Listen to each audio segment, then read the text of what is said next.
Sebelum kalian menyaksikan video ini, silakan tekan tombol subscribe dan aktifkan lonceng notifikasinya agar tidak ketinggalan info menarik lainnya. Hai, halo pemirsa, selamat pagi. Senang sekali hari ini kembali lagi berjumpa dengan saya, Ade Dorcas, dalam acara FinTalk, Financial Talk, edisi Senin 18 Januari 2021 ya. Dan seperti biasa, kalau kita sudah ada di acara FinTalk, ya kita bahas dan kita kupas pasti tentang keuangan Anda dan keuangan saya tentunya juga, karena saya juga mendapat imbas nih pemirsa. Yes, di FinTalk kali ini selama 1 jam ke depan saya akan menemani Anda, dan pastinya saya tidak sendiri di sini. Dan ada pun topik yang akan kita angkat kali ini di FinTalk, yakni mengenal skema Ponzi dalam investasi bodong, yang akan dikupas oleh pakarnya langsung. Siapa lagi yang tiada lain tiada bukan kalau ada yang nge-host di sini, partner yang akan memberikan informasi menarik dan informasi yang bermanfaat, pasti Ibu cantik, Ibu Nyoman Trisna Herawati. Selamat pagi, Ibu. Selamat pagi, Ade. Kita selalu berpartner ya. Selalu berpartner. Oke. Iya, bagaimana kabarnya hari ini, Bu? Baik, sehat. Terima kasih, Ade. Semoga Sobat di Guntur yang lain juga dalam keadaan yang sehat-sehat. Yes. Jadi kali ini kita akan ngebahas tentang skema Ponzi dalam investasi bodong. Yes, kalau kita udah dengar investasi bodong, ini bukan hal yang tabu lagi gitu, Bu ya, karena udah banyak banget informasi-informasi atau berita-berita penipuan karena mengikuti investasi bodong ini, kehilangan harta sedemikian rupa, dan ini sebenarnya sangat-sangat menyeramkan gitu ya, karena bisa kehilangan uang yang bahkan jumlahnya kadang itu sangat besar. Jadi kita akan ngebahas hal ini hari ini di FinTalk, Financial Talk, sampai tuntas selama 1 jam ke depan. Ya, jadi Bu, begini, kita udah pernah nih bahas investasi gitu Bu ya. Jadi kemarin kita udah bahas tentang investasi gitu. Mungkin sekarang bisa di-refresh lagi gitu ya Bu ya. Sebenarnya investasi itu apa? Dan mungkin nanti juga Ibu bisa langsung jelasin sebenarnya investasi bodong ini apa gitu Bu ya. Iya, oke. Baik, Ade. Kita bicara tentang investasi ya. Ini adalah salah satu komponen dalam pengelolaan keuangan kita. Kita udah sering sekali membahas mengenai kita investasi, kita saving, kita menabung gitu. Nah, hari ini kita membahas tentang skema Ponzi dalam yang sering digunakan dalam investasi bodong. Oke, sebelum masuk ke investasi bodong, kita cek dulu apa sih itu investasi gitu ya. Investasi sederhananya adalah pengorbanan sejumlah uang saat ini untuk memperoleh keuntungan di masa yang akan datang. Jadi filosofinya adalah saya mau invest nih. Jadi dalam benak kita selalu yang kita pikirkan adalah return atau keuntungan yang kita peroleh dari sejumlah uang yang kita korbankan saat ini gitu. Nah, biasanya kalau investasi itu ngomongnya returnnya harus besar gitu kan ya. Jadi selalu ngomong, saya berinvestasi supaya dapat imbalan yang gede. Nah, seperti itu. Ya, itulah yang disebut dengan investasi gitu kan. Jadi kalau kita kegiatan invest, ujung-ujungnya memang kita harus mengeluarkan dana saat ini untuk diharapkan memperoleh keuntungan di masa yang akan datang, seperti itu. Kita cek dulu jenis-jenisnya mungkin. Nah, kemarin sudah juga ya. Ada beberapa jenis investasi. Kalau kita klasifikasi secara garis besar ada 3.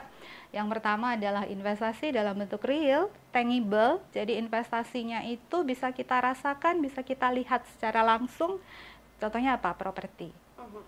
Mungkin kalau yang kemarin kasus investasi bodong itu yang kebun kurma ya, kalau kita baca-baca di radio, nah itu juga termasuk jangan baca di artikel kan ya, itu juga sebenarnya adalah salah satu investasi tangible juga gitu seharusnya kan ya. Jadi kebunnya bisa kita lihat, jadi properti, kemudian ada emas, nah itu adalah salah satu dari investasi real. Kemudian bentuk investasi berikutnya, nah ini adalah investasi yang bisa dijamah oleh semua orang, itu adalah investasi dalam paper asset. Paper asset mungkin kalau kaum milenial sering mendengar reksadana, nah itu juga salah satu dari bentuk investasi. Jadi paper asset itu contohnya adalah deposito, saham, reksadana gitu kan ya. Kemudian yang ketiga investasi dalam bisnis. Jadi bisnis itu juga merupakan investasi gitu. Oke, jadi itu bentuk-bentuk dari investasi. Sehingga kalau kita lanjutkan apa sih itu investasi bodong, itu adalah investasi yang sebenarnya tidak ada gitu loh. Jadi perusahaannya itu tidak ada sebenarnya. Jadi dia memang dibentuk untuk menipu masyarakat sehingga untuk meraup keuntungan ya. Jadi perusahaan investasi itu memang dibentuk untuk menipu masyarakat, sehingga masyarakat akan mengalami kerugian dari beberapa jumlah uang yang dia tanamkan di perusahaan tersebut. Jadi apa itu investasi bodong? Oke, investasi yang tidak berizin, investasi yang bentuk usahanya tidak jelas, dan memang ada kalanya dia bertujuan memang untuk melakukan tipu gitu. Jadi melakukan penipuan terhadap masyarakat. Oke, berarti investasi bodong ini jelas gitu Bu ya, investasi yang sebenarnya perusahaannya nggak ada, makanya pentingnya sebelum kita berinvestasi itu kita cari-cari dulu datanya gitu Bu ya. Sekali. Harus dilihat dulu ini perusahaannya mana. Karena kalau kita lihat data OJK itu ya, yang mengawasi kegiatan keuangan, lembaga keuangan di Indonesia itu kan lewat OJK. Saya juga baca beberapa artikel. Itu memang OJK tuh setiap tahun itu selalu melakukan pengawasan gitu kan. Nah, di masa pandemik aja kalau saya baca kemarin ada sekian ratus atau ribu investasi bodong yang sudah ditutup gitu. Jadi sudah ditutup karena memang kegiatan operasionalnya itu ilegal seperti itu. Tetapi di situ juga disebutkan bahwa seberapa banyak pun ditutup perusahaan investasi, maka dia akan tumbuh lagi. Dengan nama yang baru gitu. Jadi orangnya sama, tapi nama perusahaannya yang diganti dengan tujuan yang sama gitu. Jadi dalam artian saya jadi ingat jerawat saya gitu kan ya. Jadi kalau dipencet satu, dia numbuh lagi di tempat yang lain kalau kita pencet gitu. Nah, itulah yang terjadi sebenarnya di Indonesia saat ini gitu, bahwa kasus investasi bodong tidak akan pernah selesai selama permintaan itu selalu ada, Ade. Jadi maksudnya permintaan itu ada, masyarakat selalu mau dan selalu bersedia untuk mengikuti skema dari investasi itu gitu. Nah, seperti itu. Jadi meskipun sudah diawasi, kemudian sudah ditutup perusahaan-perusahaan yang ilegal itu, tetap saja akan tumbuh. Sehingga yang bisa menghentikan kasus investasi bodong itu adalah demand-nya yang harus dikurangi. Jadi permintaannya harus ditekan. Gimana caranya ditekan? Tentu saja adalah dengan kesadaran masyarakat untuk memahami atau tidak usah ikut dalam investasi tersebut gitu. Jadi kita paham bahwa itu adalah investasi yang berisiko. Buat apa kita harus masuk ke sana seperti itu. Jadi dengan turunnya permintaan, jadi orang sudah aware, orang sudah melek terhadap investasi. Nah, sehingga otomatis supply-nya kan stop gitu. Jadi dalam artian sudah tidak ada lagi orang yang berminat terhadap investasi bodong itu. Ya.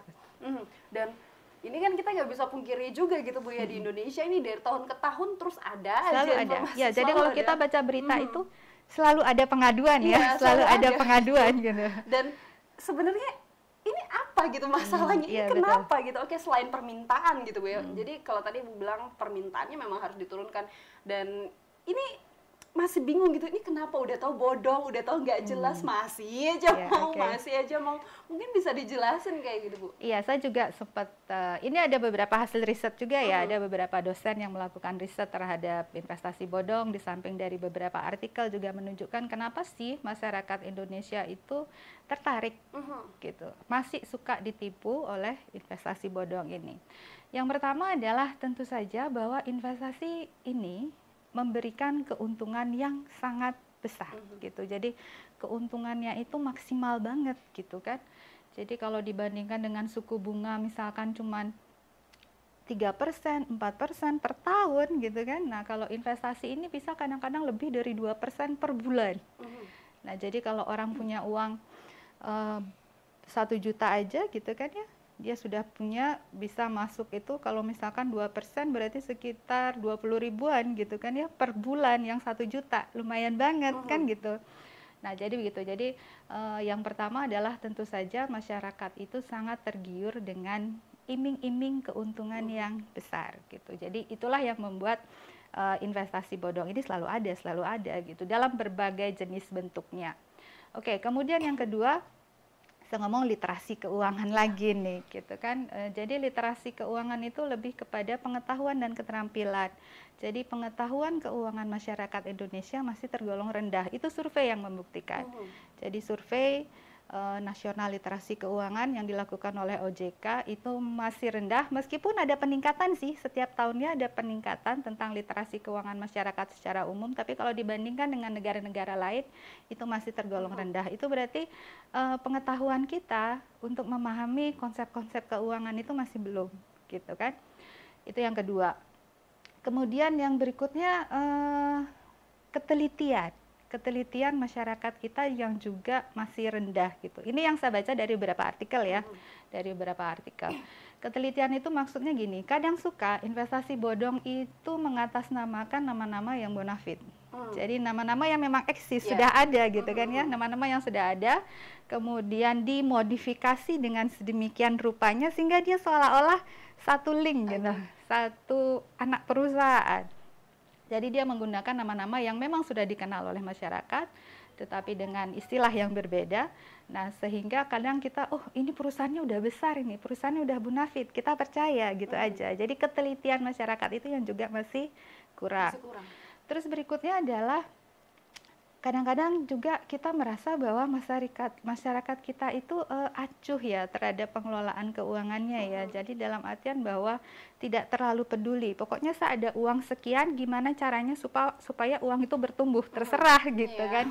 Jadi tanpa kita harus recheck lagi lebih dalam gitu. Maksudnya, oke lah silahkan urus uang saya, yang penting uang saya setiap bulan dapatnya sekian gitu. Jadi seolah-olah dia itu acuh terhadap bagaimana sih pengelolaan keuangannya gitu.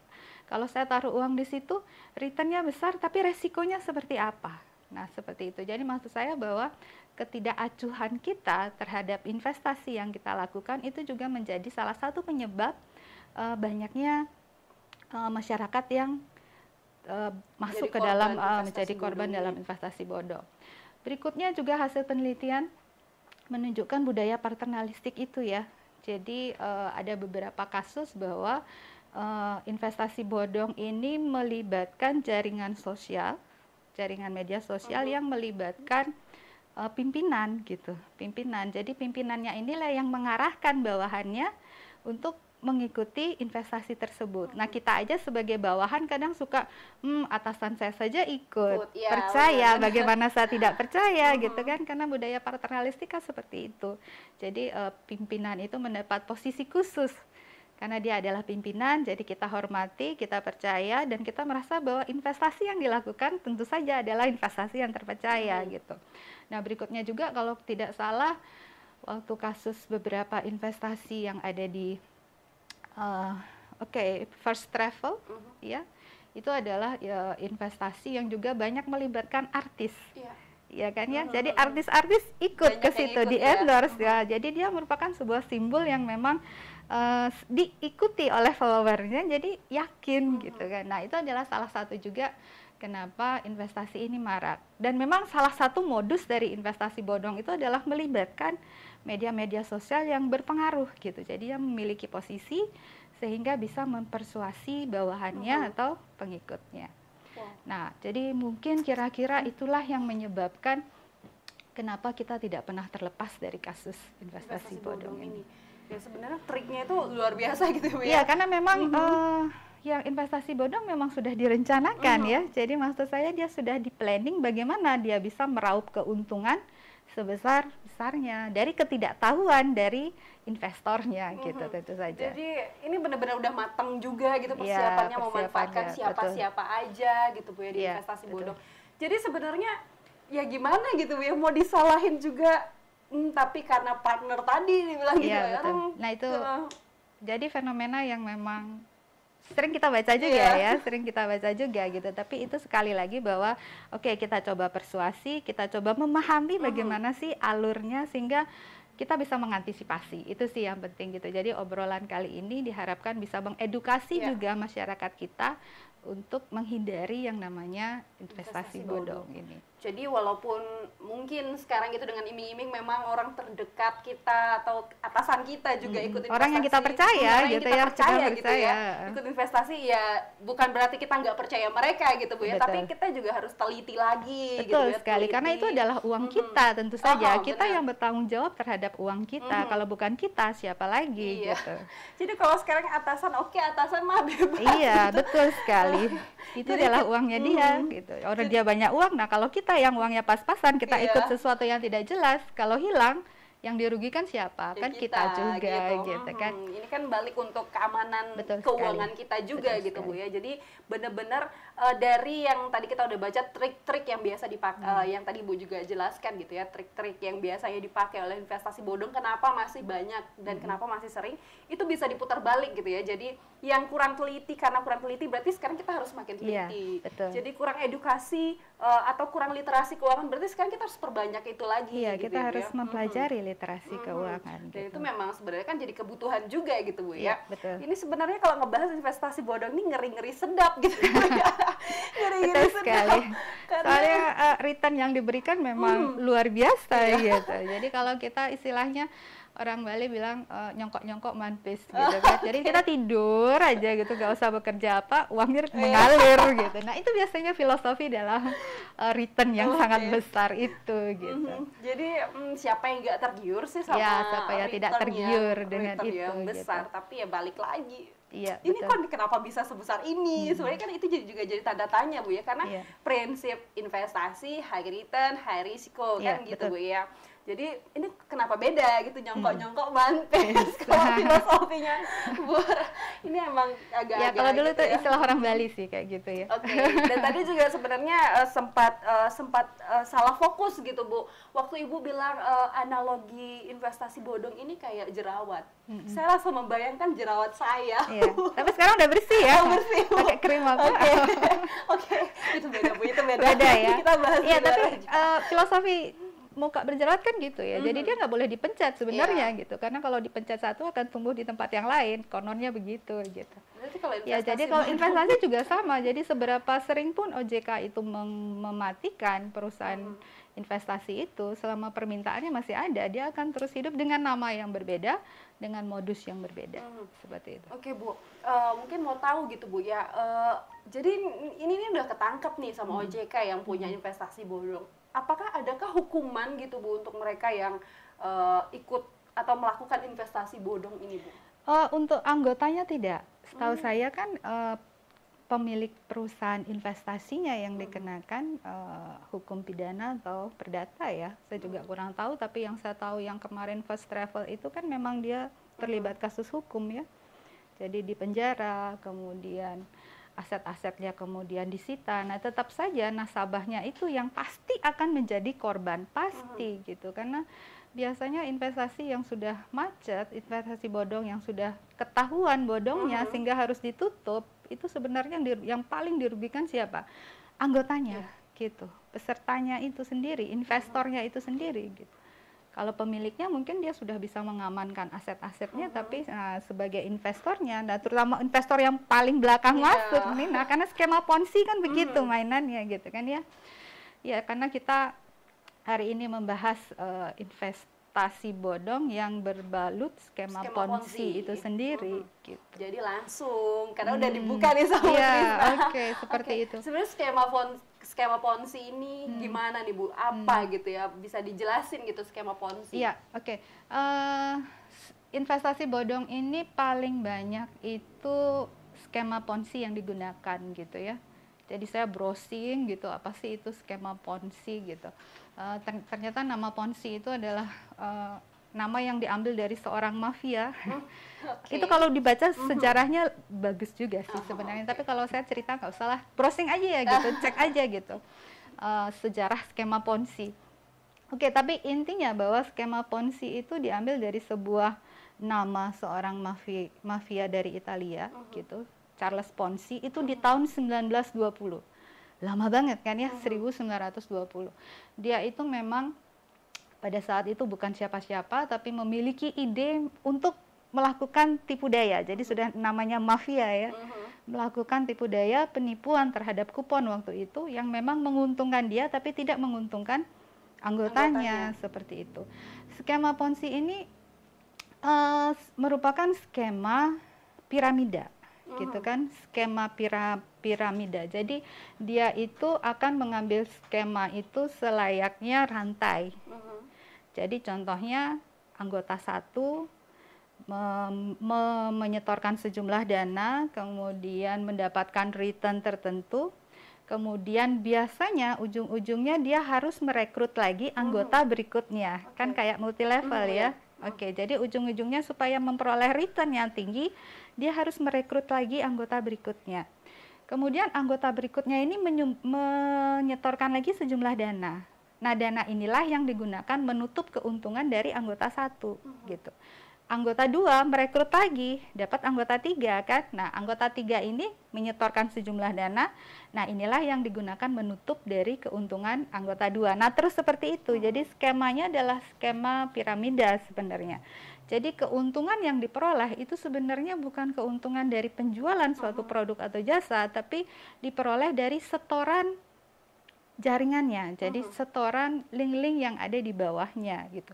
Itulah yang membuat sebenarnya itu tidak legal sebenarnya, karena yang diputar itu adalah uang ya, jadi uang anggotanya yang digunakan untuk menutup keuntungan-keuntungan dari member di atasnya, seperti itu. Jadi itulah kurang lebih yang disebut dengan skema Ponzi atau skema piramida istilahnya, yang memang keuntungan anggota yang pertama ditutup oleh anggota kedua, kemudian keuntungan anggota 2 ditutup oleh anggota 3 dan seterusnya. Sehingga orang bilang pernah juga ada istilah manusia makan manusia gitu kan. Nah, selama sebenarnya investasi itu selalu ada anggotanya, investasi itu akan aman aja dia gitu. Kenapa akan aman? Karena anggota itu akan terserap selalu ada kan. Jadi dengan return yang tinggi siapa sih yang tidak tertarik? Jadi sebenarnya akan selalu ada gitu. Nah, investasi itu akan stop tiba-tiba jika ada yang melaporkan. Ada yang melaporkan. Jadi merasa bahwa skema investasi ini nggak benar nih gitu. Jadi dia melaporkan ke pihak berwajib. Udah mati dah gitu. Berikutnya dia tidak bisa menjaring anggota di bawahnya lagi, stuck gitu kan. Terus ada pengambilan besar-besaran yang jaringan di atasnya, jadi dia mengambil dalam jumlah yang sangat besar. Tentu saja dia likuiditasnya nggak dapat selama jaringan yang di bawahnya itu nggak mampu menghasilkan uang. Gitu.